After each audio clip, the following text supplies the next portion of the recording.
Hello সবাই, কেমন আছো এই গরমের মধ্যে? তো আজকে যে আমার সারাদিনটি এই গরমের মধ্যেই কেটেছে, কারণ আজকে আমি গিয়েছিলাম একটু ধূপগুড়ি। অনেক দিন পরেই আজকে ধূপগুড়ি গেলাম মার সাথে।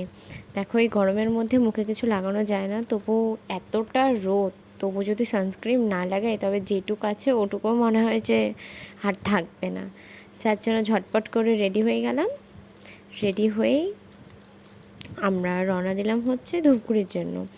তো যেহেতু আমরা দুপুর টাইমে গিয়েছিলাম, তো মা বললো যে না, একটু কিছু খেয়ে তারপরেই বেরো, একদম খালি পেটে যাওয়াটা ঠিক হবে না, যেহেতু এতটা গরম তার মধ্যে। তো সকালে তেমন কিছু মা রান্না করেনি, এইটুক সবজি খেয়ে আমরা বেরিয়েছিলাম।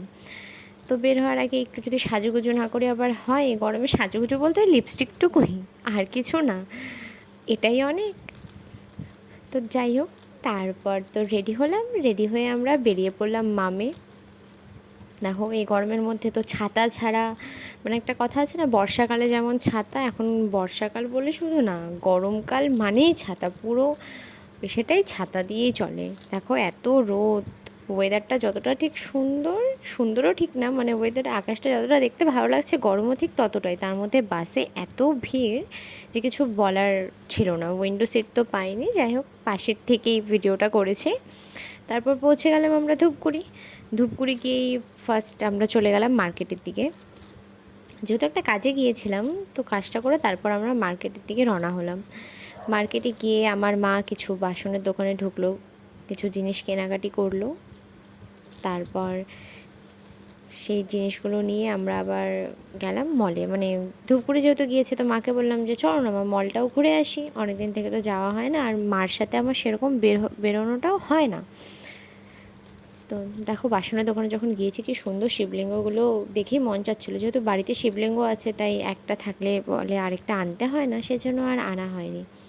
যাই হোক, তারপর মাকে বললাম চলো মলে যাই। তারপর মলে গেলাম ভেতরে, জিনিসপত্র দেখলাম, কিছু টুকটাক কেনাকাটি করলাম, অল্প স্বল্প। তারপর যে আমার মা তো গরমে শেষ, মানে আমার মা বেরোতেই পারে না রোদের মধ্যে, বাড়ির থেকেই বেরোয় না, আমিও বেরোই না, তবু যেহেতু একদিন বেরিয়েছি মার সাথে, তো একটু যদি ঘোরাঘুরি না করি তাহলে কি আর হয় বলো তো। আমি কিছুটা জোর করেই মাকে বলেছি চলো না মা, ঘুরে আসি, যেতে হবে তার তো কোনো মানে নিতেই হবে তার তো কোনো মানে নেই, ঘুরে আসি চলো না। আমার জোরে আমার মা গিয়েছে। তারপর যা গিয়েছে যেহেতু, কিছু তো একটা কেনাকাটি করবোই, মানে মা এটা খুব ভালো করে জানে যে গিয়েছে যেহেতু, মানে একটা না একটা কিছু আমি নিবই। তারপর এভাবেই কাটলো গরমের মধ্যে। মলে ঢুকলে তো ভালোই লাগে, ভেতরে ঠান্ডা, কিন্তু যখন বাইরে বেরোই তখন বোঝা যায় যে আবার বুঝি এই রোদটা এসে একদম মাথার ওপরেই চেপে বসেছে।